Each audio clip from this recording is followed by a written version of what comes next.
يلا يا عايدة خلاص كرره. يا الله يلا خلاص. يا الله. بسم الله الرحمن الرحيم. اللهم صل على محمد وآل محمد. اللهم إني أدعوك كما أمرتني فاستجب لي كما وعدتني إنك لا تخلف الميعاد. اللهم إني أسألك برحمتك التي وسعت كل شيء وبقوتك التي قهرت بها كل شيء وخضع لها كل شيء وذل لها كل شيء وبجبروتك التي غلبت بها كل شيء وبعزتك التي لا يقوم لها شيء وبعظمتك التي ملأت كل شيء وبسلطانك الذي على كل شيء وبوجهك الباقي بعد فناء كل شيء وبأسمائك التي ملأت أركان كل شيء وبعلمك الذي أحاط بكل شيء وبنور وجهك الذي أضاء له كل شيء. يا نور يا قدوس يا أول الأولين ويا آخر الآخرين. اللهم اغفر لي الذنوب التي تهتك العصام. اللهم اغفر لي الذنوب التي تنزل النقام. اللهم اغفر لي الذنوب التي تغير النعم. اللهم اغفر لي الذنوب التي تحبس الدعاء. اللهم اغفر لي الذنوب التي تقطع الرجاء. اللهم اغفر لي الذنوب التي تنزل البلاء. اللهم اغفر لي كل ذنب أذنبته وكل خطيئة أخطأتها. اللهم إني أتقرب إليك بذكرك وأستشفع بك إلى نفسك وأسألك بجودك أن تدنيني من قربك وأن توزعني شكرك وأن تلهمني ذكرك. اللهم إني أسألك سؤال خاضع متدلل خاشع أن تسامحني وترحمني وتجعلني بقسمك راضيا قانعا وفي جميع الأحوال مطاوعا.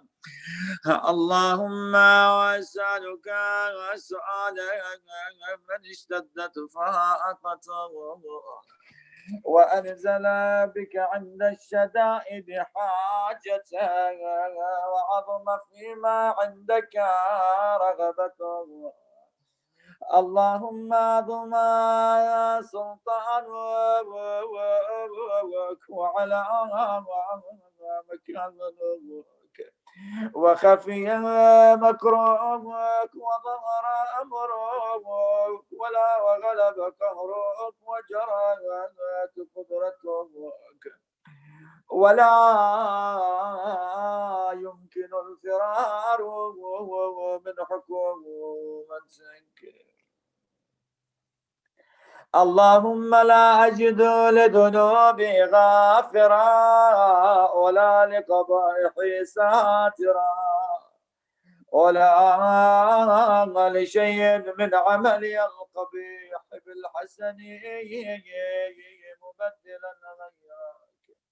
لا إله إلا أنت سبحانك وبحمدك ظلمت نفسي وتجرأت بجهلي وسكنت إلى قديم ذكرك لي ومنك علي. اللهم مولاي كم من قبيح سترت وكم من فادح من البلاء أقلت وكم من عثار وقيت وكم من مكروب دفعت وكم من ثناء جميل لست أنا له نشرت.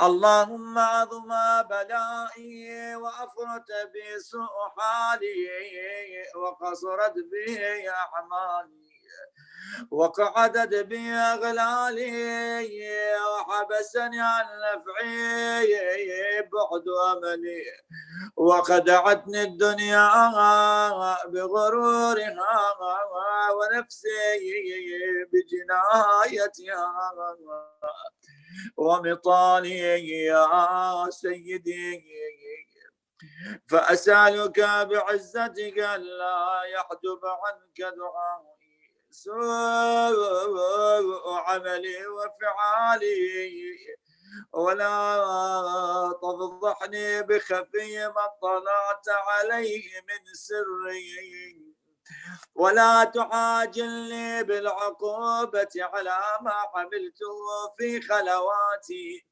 من سوء فعلي وإساءتي ودوام تفريطي وجهالتي وكثرة شهواتي وغفلتي وكن اللهم بعزتك لي في الأحوال كلها رؤوفا وعلي في جميع الأمور عطوفا إلهي وربي من لي غيرك أسأل كشف ضري والنظر في أمري إلهي ومولاي أجريت علي حكما اتبعت فيه هوى نفسي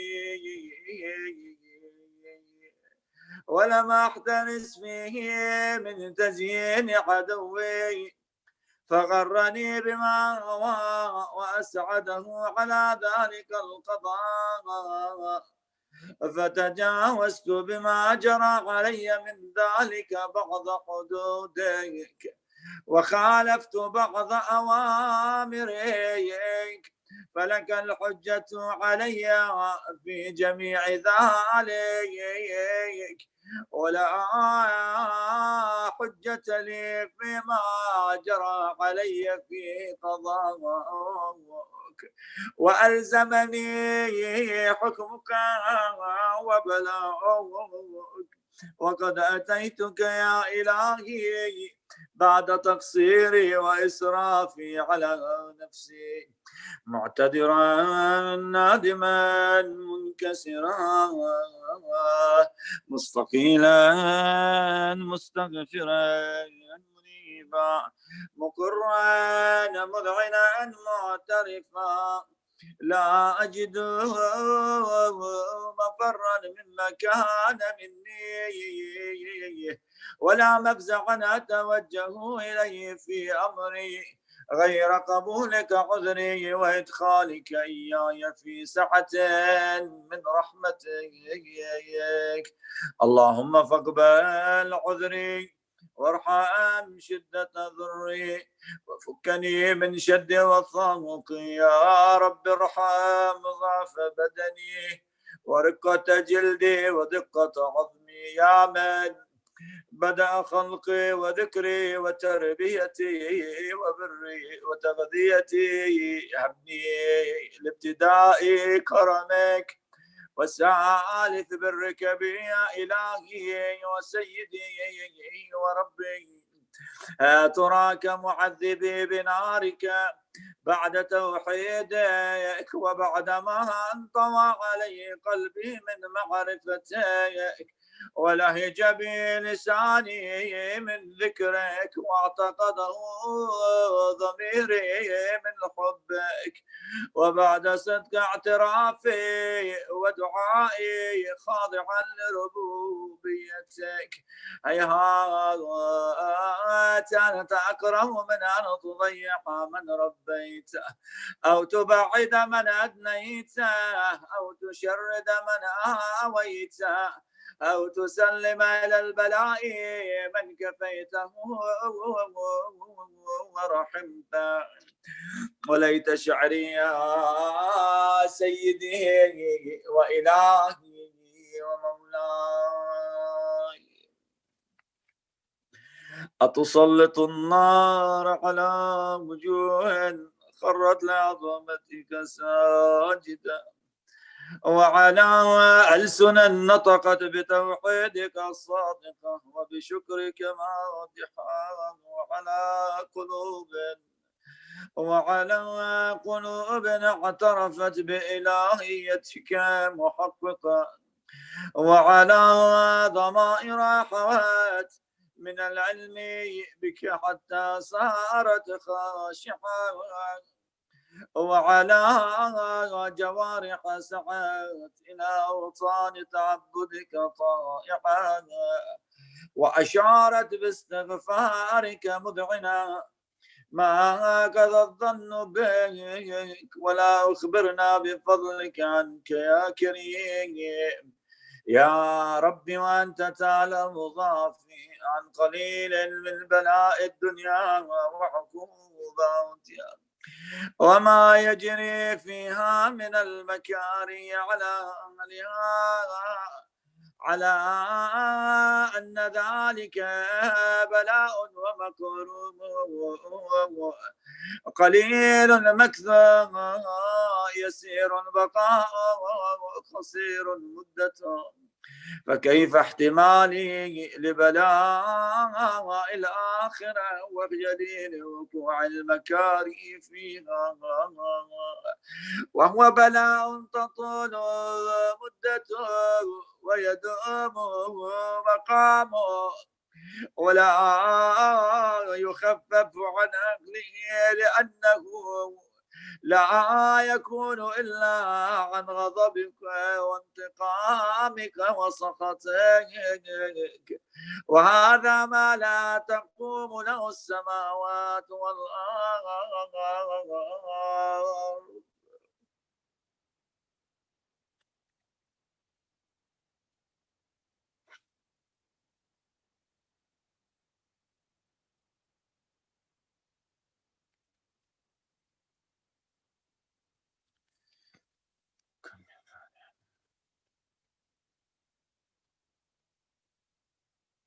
تسلط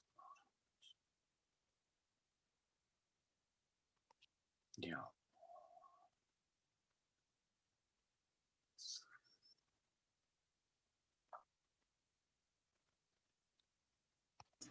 Abbas. سيدي يا رب. نعم. Just lost the page. Give me 1 second حبيبي. وعلى قلوب اعترفت بإلهيتك محققة، وعلى ضمائر حوات من العلم بك حتى صارت خاشعة، وعلى جوارح سعت إلى أوطان تعبدك طائعة، وأشارت باستغفارك مذعنا ما هكذا الظن بك، ولا أخبرنا بفضلك عنك يا كريم يا ربي، وأنت تعلم ضعفي عن قليل من بلاء الدنيا وعقوباتها، وما يجري فيها من المكاره على أهلها، على أن ذلك بلاء مكروه قليل المكث يسير البقاء قصير مدته، فكيف احتمالي لبلاء الآخرة وجليل وقوع المكاره فيها، وهو بلاء تطول مدته ويدوم مقامه ولا يخفف عن أهله، لأنه لا يكون إلا عن غضبك وانتقامك وسخطك، وهذا ما لا تقوم له السماوات والأرض. يا سيدي فكيف بي وأنا عبدك الضعيف الذليل الحقير المسكين المستكين، يا إلهي وربي وسيدي ومولاي، لأي الأمور إليك أشكو ولما منها ضد وأبكي، لأليم العذاب وشدته أم لطول البلاء ومدته، فلئن صيرتني للعقوبات مع أعدائك وجمعت بيني وبين أهل بلائك وفرقت بيني وبين أحبائك وأوليائك، فهبني يا إلهي وسيدي ومولاي وربي، صبرت على عذابك فكيف أصبر على فراقك، وهبني صبرت على حر نارك فكيف أصبر عن النظر إلى كرامتك، أم كيف أسكن في النار ورجائي عفوك، فبعزتك يا سيدي ومولاي أقسم صادقا لئن تركتني ناطقا لأضجن إليك بيناني ضجيج العاملين، ولا أصرخن إليك صراخ المستصرخين، ولا أبكين عليك بكاء الفاقدين، ولا أنادينك أين كنت يا ولي المؤمنين، يا غاية آمال العارفين، يا غياث المستغيثين، يا حبيب قلوب الصادقين، ويا إله العالمين. أفتراك سبحانك يا إلهي وبحمدك تسمع فيها صوت عبد مسلم سجن فيها بمخالفتي، وذاق طعم عذابها بمعصيته، وحبس بين طباقها بجرمه وجريرته، وهو يضج إليك ضجيج مؤملا لرحمتك، ويناديك بلسان أهل توحيدك، ويتوسل إليك بربوبيتك، يا مولاي فكيف يبقى في العذاب وهو يرجو ما أسلف من حلمك، أم كيف تؤلمه النار وهو يأبل فضلك ورحمتك، أم كيف يحرق لهيبها وأنت تسمع صوتها وترى مكانها، أم كيف يشتمل عليه زفيرها وأنت تعلم ضعفه، أم كيف يتغلغل بين طباقها وأنت تعلم صدقه، أم كيف تزجره زبانيتها وهو يناديك يا ربها، أم كيف يرجو فضلك في عتقه منها فتتركه فيها، هيهات ما ذلك الظن بك ولا المعروف من فضلك، ولا مشبه لما عاملت به الموحدين من برك وإحسانك، فباليقين أقطع لولا ما حكمت به من تعذيب جاحديك، وقضيت به من إخلاد معانديك لجعلت النار كلها بردا وسلاما وما كانت لأحد فيها مقرا ولا مقاومة، لكنك تقدست أسماؤك أقسمت أن تملأها من الكافرين من الجنة والناس أجمعين، وأن تخلد فيها المعاندين،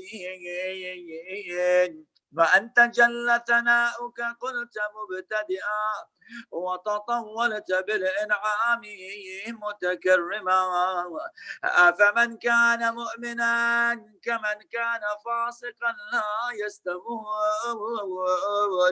إلهي وسيدي فأسألك بالقدرة التي قدرتها وبالقضية التي حتمتها وحكمتها وغلبت من علي جريتها أن تهب لي في هذه الليلة وفي هذه الساعة كل جرم أجرمته وكل ذنب أذنبته وكل قبيح أسررته وكل جهل عملته كتمته وأعلنته أخفيته وأظهرته وكل سيئة أمرت بإثباتها الكرام الكاتبين الذين وكلتهم بحفظ ما يكون مني وجعلتهم شهودا علي مع جوارحي وكنت أنت الرقيب علي من ورائهم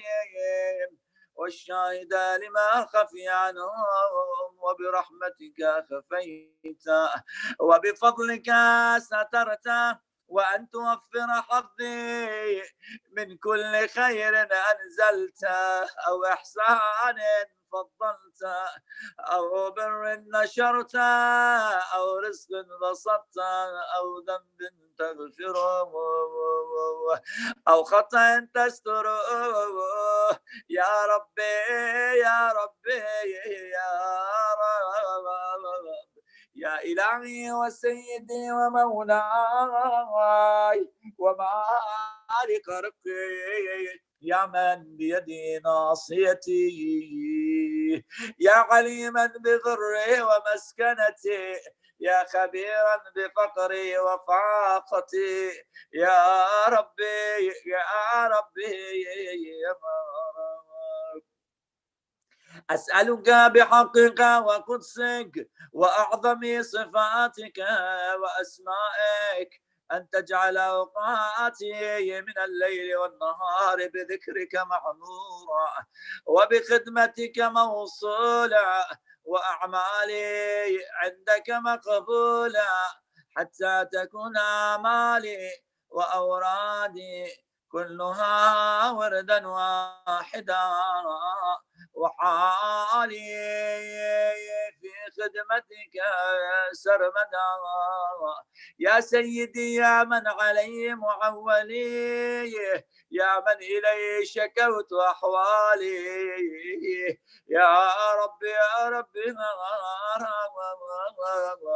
قوي على خدمتك جوارحي واشدد على لازمتي جوانحي وهب لي الجد في خشيتك والدوام في الاتصال بخدمتك حتى أسرح إليك في ميادين السابقين وأسرع إليك في المبادرين واشتاق إلى قربك في المشتاقين وأدنوها منك دنو المخلصين وأخافك مخافة الموقنين وأجتمع في جوارك مع المؤمنين.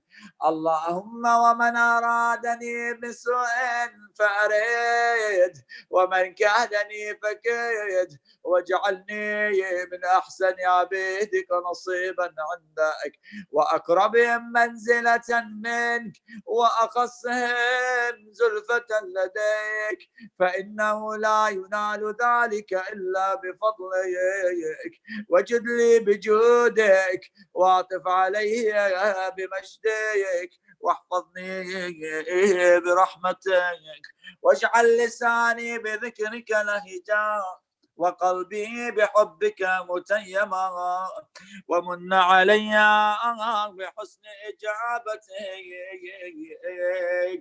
ومن علي بحسن إجابتك، وأقلني عثرتي، واغفر زلتي، فإنك قضيت على عبادك بعبادتك، وأمرتهم بدعائك، وضمنت لهم الإجابة. فإليك يا ربي نصبت وجهي، وإليك يا ربي مددت يدي، فبعزتك استجب لي دعائي، وبلغني مناي، ولا تقطع من فضلك رجائي، واكفني شر الجن والإنس من أعدائي، يا سريع الرضا. اغفر لمن لا يملك إلا الدعاء، فإنك فعال لما تشاء، يا من اسمه دواء، وذكره شفاء، وطاعته غنى. ارحم من رأس مالي الرجاء، وسلاحه البكاء، يا سابغ النعم، يا دافع النقم، يا نور المستوحشين في الظلم، يا عالما لا يعلم. صل على محمد وآل محمد، وافعل بما أنت أهله. وصلى الله على رسوله والأئمة الميامين من آله، وسلم تسليما كثيرا. اللهم صل على محمد. الفاتحة لأمواتنا جميعا. بسم الله الرحمن الرحيم.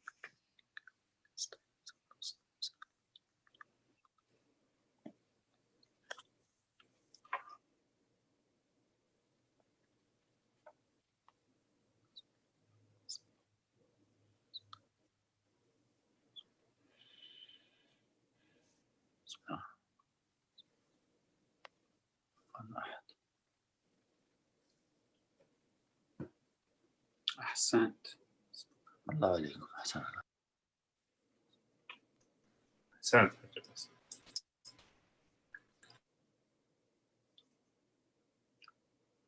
بسم الله الرحمن الرحيم. الحمد لله رب العالمين، والصلاة والسلام على أشرف الأنبياء والمرسلين أبو القاسم المصطفى محمد وعلى آله الطيبين الطاهرين. Inshallah, tonight we'll talk about something that I have postponed it for a long time, but tonight we have time to speak about it. And that is the important and some of the meanings of Dua Ahd. Dua of Ahd is the dua that Imam Sadiq alayhi salatu wassalam has asked us to at least recite it every 40 days once. That's the minimum. And it's recommended that if you do that with ready heart, with sincerity, even if you die, leave this dunya before the dhuhr of Hujjat ibn al-Hasan, Ajjalallahu ta'ala farajahu al-Sharif, Allah will bring you back to serve Him when He comes upon His arrival. As I said last week, أفسر العبادة انتظار الفرج. This dua, if you have come to Jafaria, you have noticed we listen to it every chance we have before Azan. And I want to explain, I don't know how much of it we can get done tonight, but I want to explain it to you so you can see the importance of this dua. Allah starts with a beautiful description of why He created this universe. He created this universe because He wanted to become known. And then He sent the Anbiya and He sent our Rasul to us to promote morality, to promote the best akhlaq. The dua starts with this phrase, Allahumma Rabb al-Nur al-Azim, wa Rabb al-Kursi al-Rafi, wa Rabb al-Bahr al-Masjur, wa Munzil al-Tawrat wal-Injil wal-Zabur.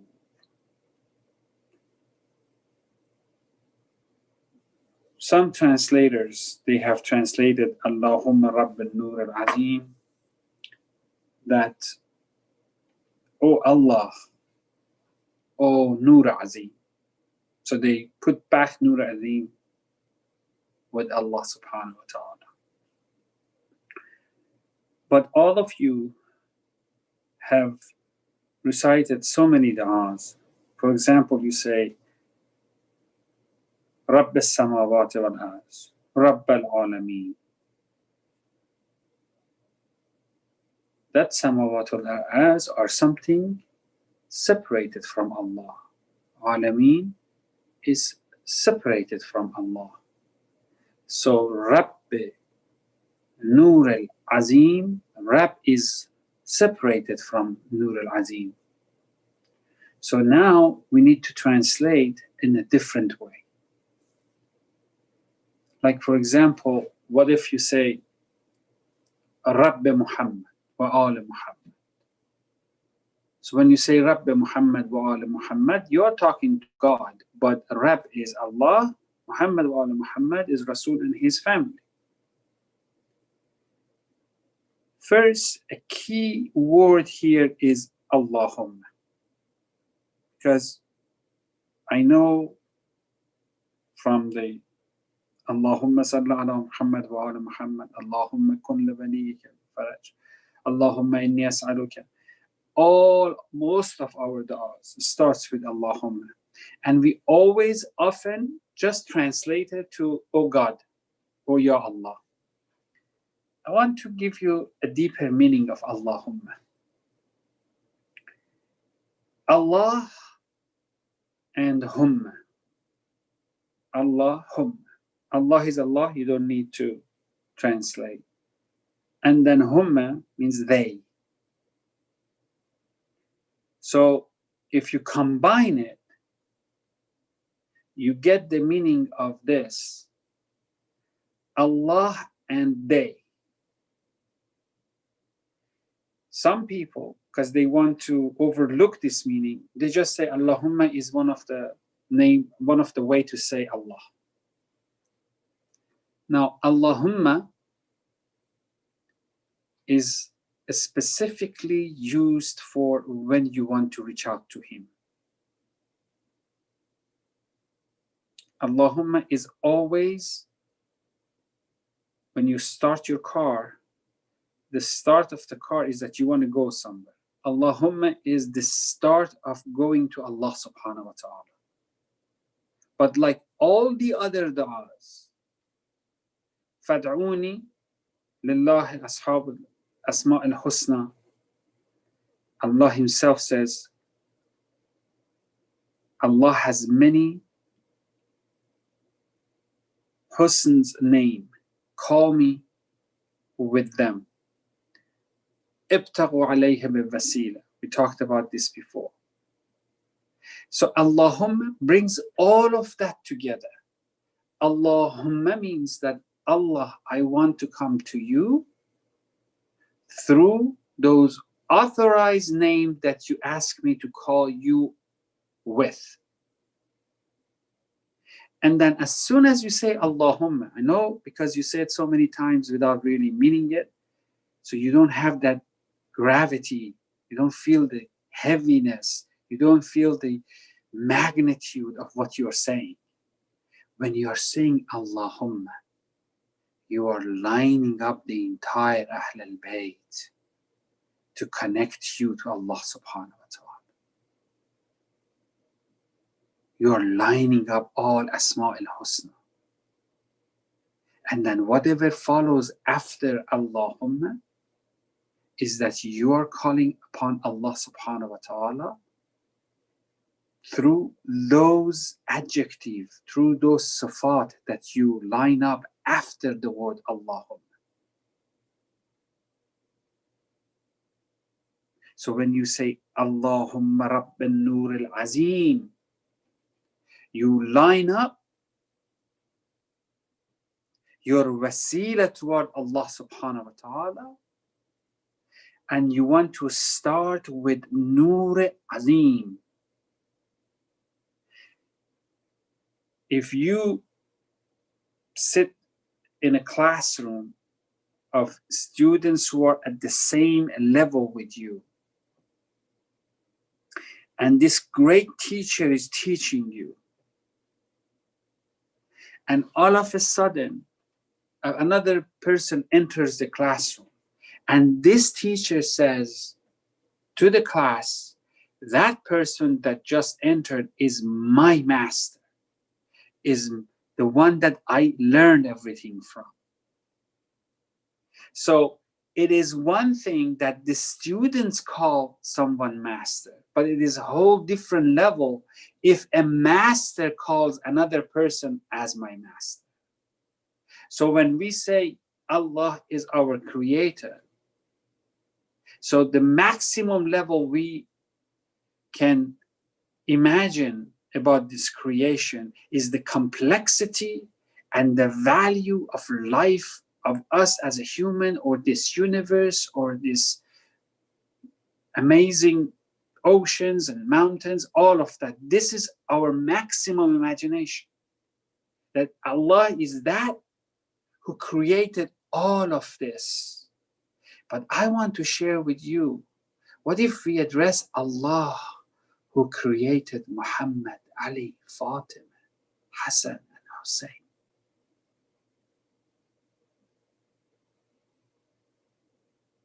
He created them. And those are for us, should be the maximum imagination that Allah can create.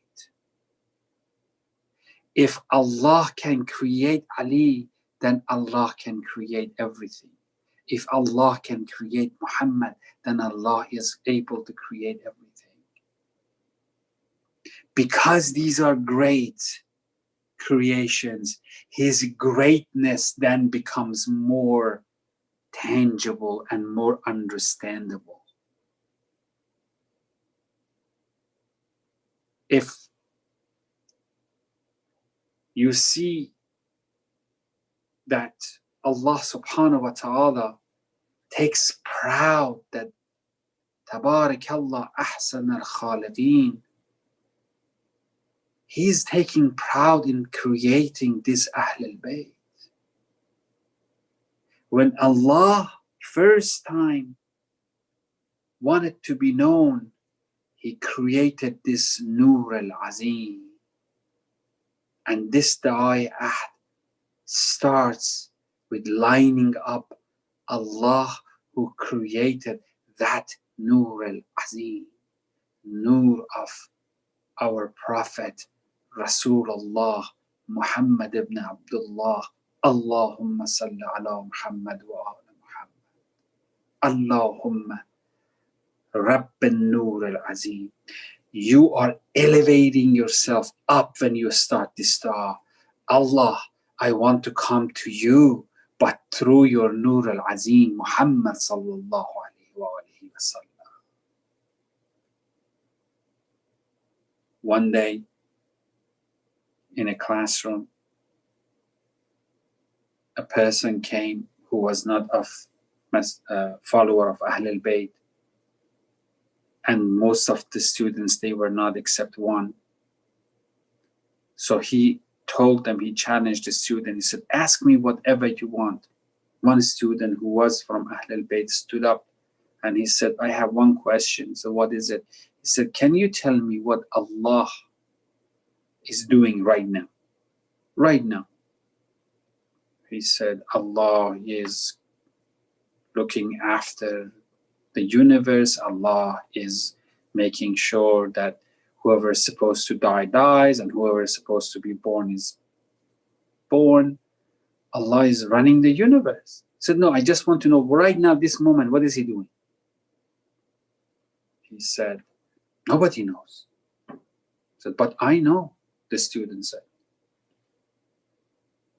And not only I know what Allah is doing, our student is like 11, 12 years old, and that master is in 60s.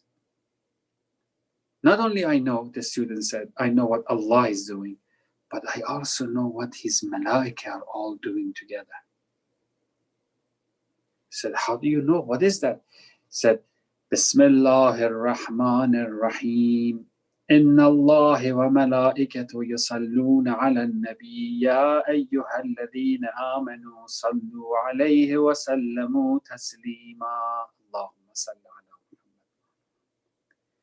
So what he meant, which is true, he said this, Allah subhanahu wa ta'ala in this ayah Karima says, Allah constantly, malaika continually, Allah and malaika join together 24/7.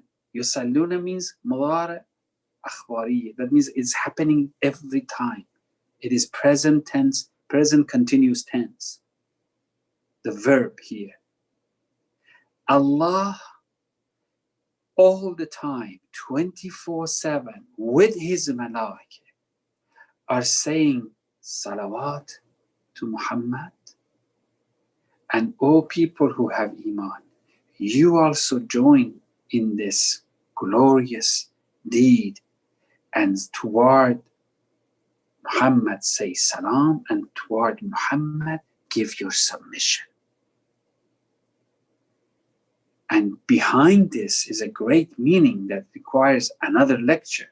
Just behind this ayah, I just gave you a simple meaning of it. So that greatness of Rasulullah is magnified by this very one short ayah, that Allah and His malaika continually doing this. And that is the meaning of Nur al-Azim. That Nur al-Azim is still with us through Sahib Da'a al-Ahd, which is the last Muhammad, Yusuf al-Zahra, Mahdi, Qa'im al Muhammad, sallallahu alayhi wa alihi wa sallam. Rabb al-Nur al-Azim, O Rabb. And this is amazing. And in this dua, Allah starts with the word Rabb. Allahumma Rabb. Allahumma Rabb al-Nur al-Azim. Rabb, even though it's from a different verb, but usually it is translated as tarbiyah, meaning somebody who can coach you. Murabbi. The difference between a teacher and a coach, they have something in common, but something is different. Teacher can teach you all the theory, But the coach will roll up his sleeves and get in the field with you and teach you how to do things. Allah is saying that I am your Rabb. That means I'm also your coach. But you and I know that Allah doesn't come down here and get our hand and show us something, but He sends us those 14 wasila to show us everything. So when you say Allahumma Rabb, that you are going through these wasila, through these murabbis of Allah subhanahu wa ta'ala. Allah Himself doesn't come and teach you this, but Allah has taught them, has gave them ilm of everything. Alam al-ghayb wal-shahada. Every ilm they possess. And they are here to give you a taste of how Allah will coach you. They are doing it on behalf. It is another story that you and I are disconnected with our Imam. And it is because of us, as I said last week, غَيْبَتُهُ مِنَّا. We cannot see him because of our own sins. We cannot feel him because our heart is taken by so much everyday, daily mistakes that we do. And we don't take half an hour, 40 minutes at night to cleanse our heart. We don't get up in the middle of the night before Salat al-Fajr and start saying, Ilahi al-Af, Ilahi al-Af, Ilahi al-Af. Those deeds will refine your heart. In the afternoon, which is the time for Amir al-Mu'mineen, you don't stop and take a break and do something. Do some sort of ibadah to cleanse your heart. Then, brother and sisters, an alam will open up to you that you feel and you see and you hear and you smell things that you cannot even imagine they exist right now. It is as if someone comes and explains to the fish who's swimming in the ocean, how does the outside world looks like? How is the experience of walking and hiking on the high mountains? How is the experience of going to a forest? How is the experience of flying? A fish will not understand because fish all is busy with the water and the surrounding immersion. It doesn't even recognize, the fish does not even recognize that there is such a thing called water. But once you do this ibadat, it's like that fish become amphibians, can have the best of two worlds, can spend most of the day in the ocean, most of the day do what everybody else does, work, study, shop, eat, shower. That's most of the day, like everybody else. Talk to the friends and families, inshallah, do khair and do thawab. But then, when ibadat becomes meaningful, then it's like that fish is now can come outside, even for a short while, just maybe an afternoon or maybe early in the morning before Salat al-Fajr. A universe will open up to that fish that could not have imagined existed, let alone experiencing it. That is what is missing when Mahdi is missing from our lives. Allahumma Rabb al-Nur al-Azim. Rabb al-Nur al-Azim starts with Nur of Rasulullah, continues all the way to Nur of Hujjat ibn al-Hasan. So when you say Rabb al-Nur al-Azim, you're saying, I want to be coached by your current Nur al-Azim in this universe, which is Nur al-Mahdi, Yusuf al-Zahra. This is how we start the ayah. There is a lot more to come, but I also want to remind you how lonely Mahdi Zahra is. Imam al-Hussein in Karbala was alone, but Imam had Abbas, Imam had Ali Akbar, Imam had Qasim, Imam had Zainab. Show me who's Zainab of Mahdi. Show me who is Ali Akbar of Mahdi. Show me who's Qasim of Mahdi. Show me who's Abbas of Mahdi. Can Mahdi count on us the way Hussein counted on them? I know the answer is negative, but why should it be negative? Why can't we step up late? One of the symbolic gesture when we beat our chest for Karbala, we raise our hand high above our head and then bring it down and beat our chest. We beat our chest to tell Hussein, Ya laytani kuntu ma'akum afuzan fawzan azima. That's what we are saying. That we wish we were with you and we are sorry that we were not with you.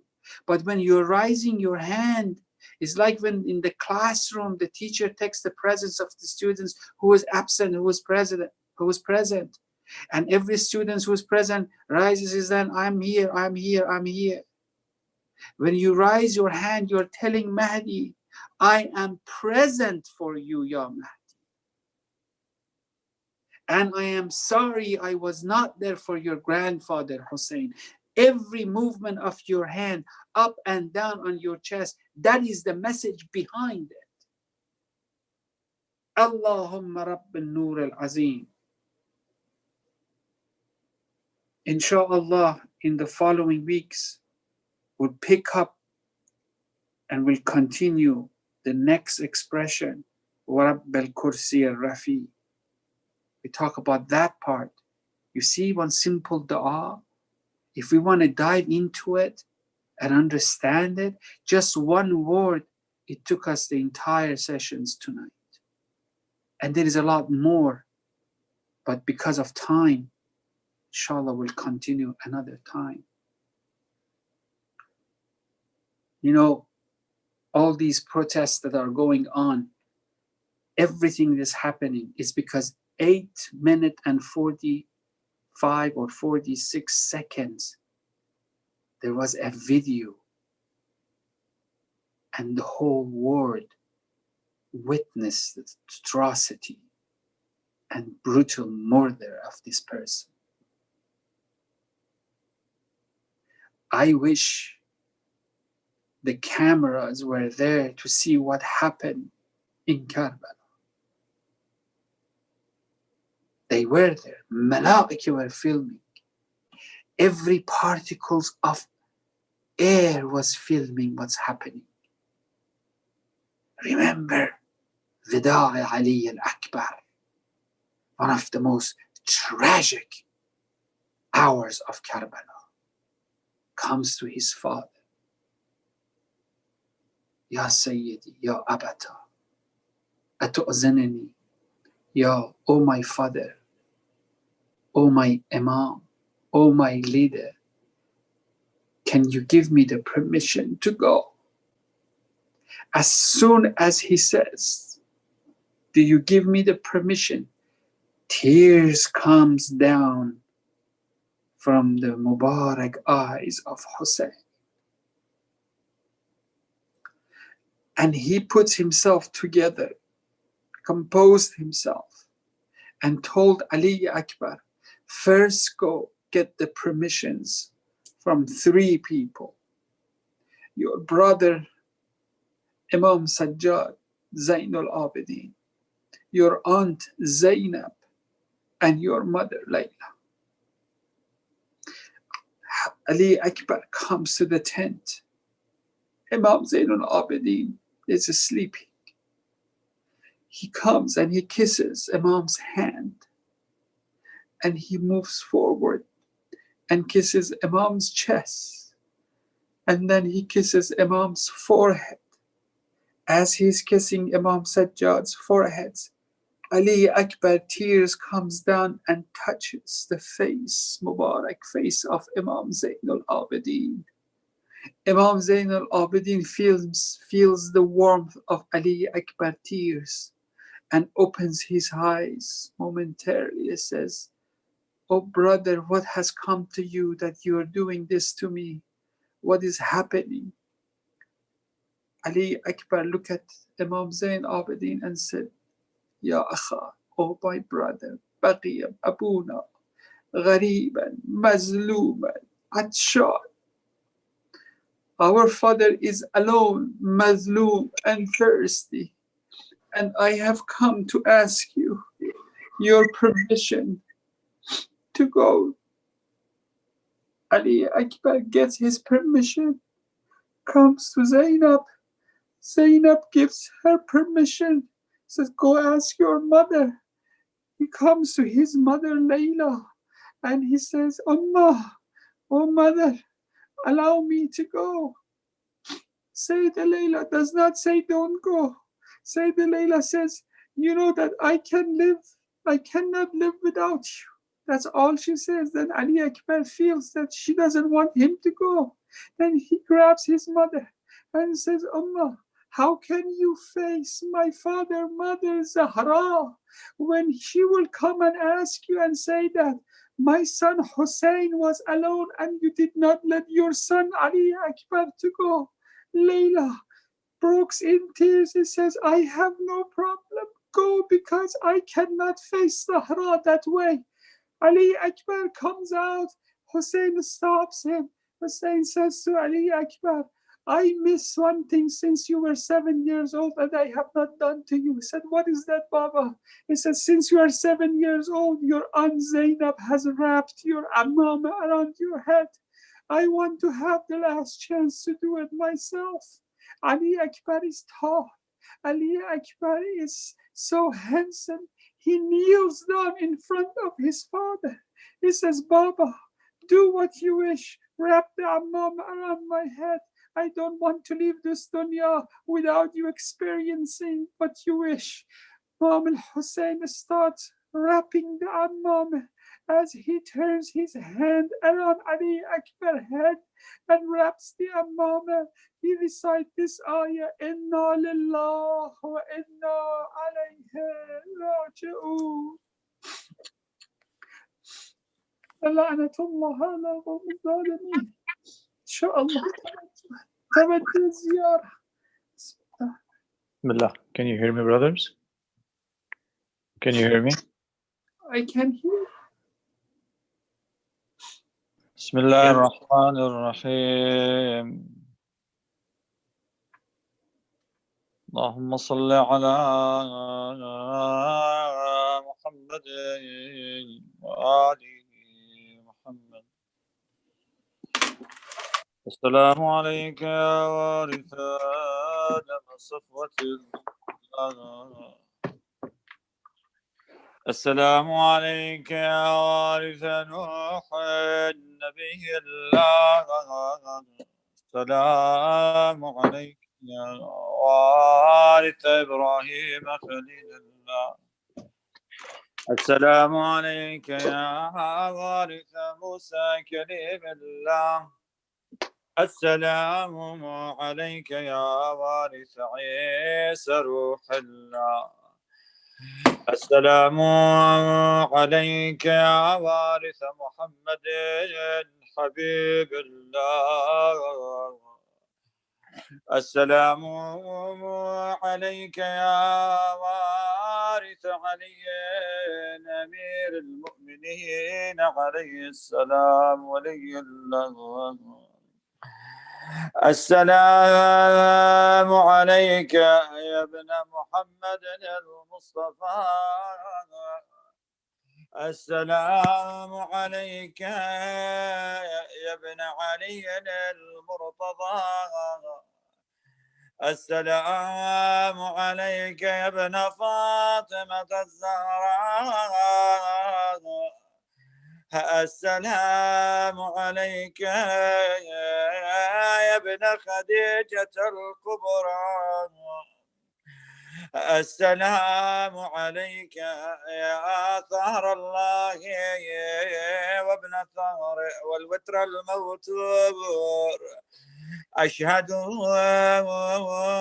أنك قد أقمت الصلاة وآتيت الزكاة وأمرت بالمعروف ونهيت عن المنكر، فلعن الله وأطعت الله ورسوله حتى أتاك اليقين.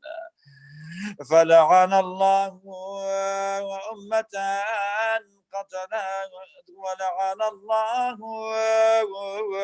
أمة ظلمتك، ولعن الله أمة سمعت بذلك فرضيت به. يا مولاي يا أبا عبد الله، يا مولاي يا أبا عبد الله، أشهد أنك كنت نورا في الأصلاب الشامخة والأرحام المطهرة، لم تنجسك الجاهلية بأنجاسها ولم تلبسك من مدلهمات ثيابها، وأشهد أنك من دعائم الدين وأركان المؤمنين، وأشهد أنك الإمام البر التقي الرضي الزكي الهادي المهدي، وأشهد أن الأئمة من ولدك كلمة التقوى وأعلام الهدى والعروة الوثقى والحجة على أهل الدنيا. وأشهد الله وملائكته وأنبياءه ورسله أني بكم مؤمن وبإيابكم موقن بشرائع ديني وخواتيم عملي وقلبي لقلبكم سلم وأمري لأمركم متبع. صلوات الله عليكم وعلى أرواحكم وعلى أجسادكم وعلى أجسامكم وعلى شاهدكم وعلى غائبكم وعلى ظاهركم وعلى باطنكم. السلام عليك يا ابن نبي الله، السلام عليك يا ابن أمير المؤمنين، السلام عليك يا ابن الحسين الشهيد، السلام عليك أيها الشهيد،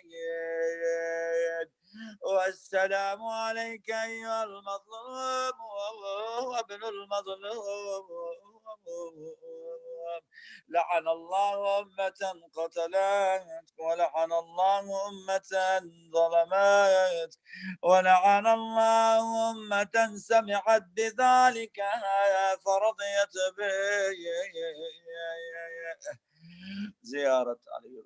السلام عليكم يا أولياء الله وأحبائه، السلام عليكم يا أصفياء الله وأوداءه، السلام عليكم يا أنصار دين الله، السلام عليكم يا أنصار رسول الله. السلام عليكم يا أنصار أمير المؤمنين. السلام عليكم يا أنصار فاطمة سيدة نساء العالمين. السلام عليكم يا أنصار أبي محمد الحسن بن علي الولي الناصح. السلام عليكم يا أنصار أبي عبد الله. السلام بأبي أنتم وأمي، بأبي أنتم وأمي طبتم وطابت الأرض التي فيها دفنتم، وفزتم فوزا عظيما. فيا ليتني كنت معكم فأفوز معكم زيارة العباس عليه السلام. السلام عليك يا أبا الفضل العباس بن أمير المؤمنين. السلام عليك يا ابن سيد الوصيين. السلام عليك يا ابن أول القوم إسلاما وأقدمهم إيمانا وأقومهم بدين الله وأحوطهم على الإسلام. أشهد لقد نصحت الله ولرسوله ولأخيك فنعم الأخ المواسي. فلعن الله أمة قتلت، ولعن الله أمة ظلمت، ولعن الله أمة استحلت منك المحارم، ولعن الله وانتهكت حرمة الإسلام. فنعم الأخ الصابر المجاهد المحامي الناصر، والأخ الدافع عن أخيه المجيب إلى طاعة ربي، الراغب فيما زاد فيه غيره من الثواب الجزيل والثناء الجميل. والحقق الله بدرجة آبائك في جنات النعيم.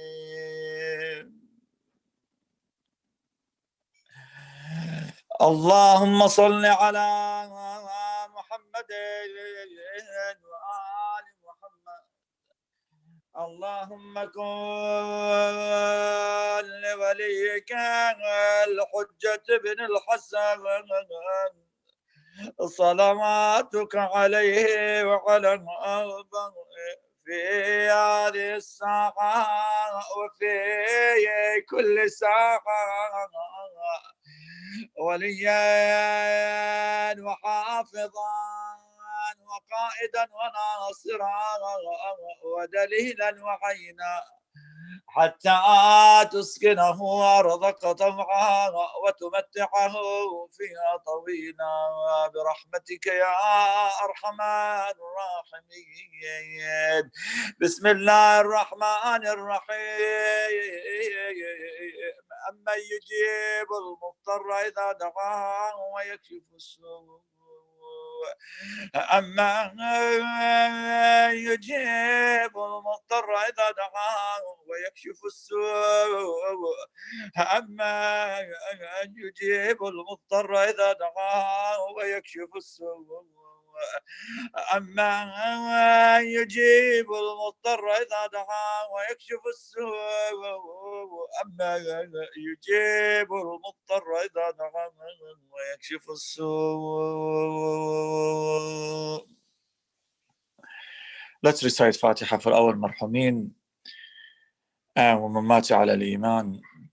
We'll recite الفاتحة. بسم الله الرحمن الرحيم. الحمد لله رب العالمين الرحمن الرحيم مالك يوم الدين إياك نعبد وإياك نستعين اهدنا الصراط المستقيم صراط الذين أنعمت عليهم غير المغضوب عليهم ولا الضالين.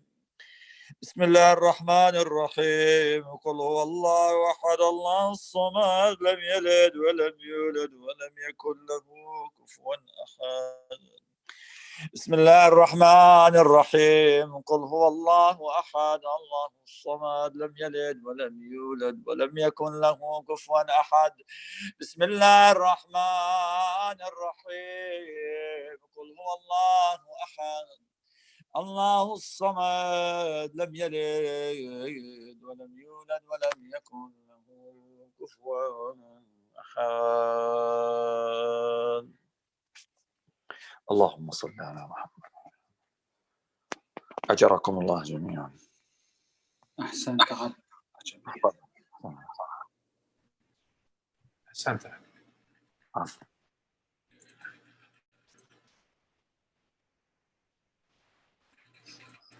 Brother Asad, thank you for your support, technical. Thank you, Dr. Ahsant.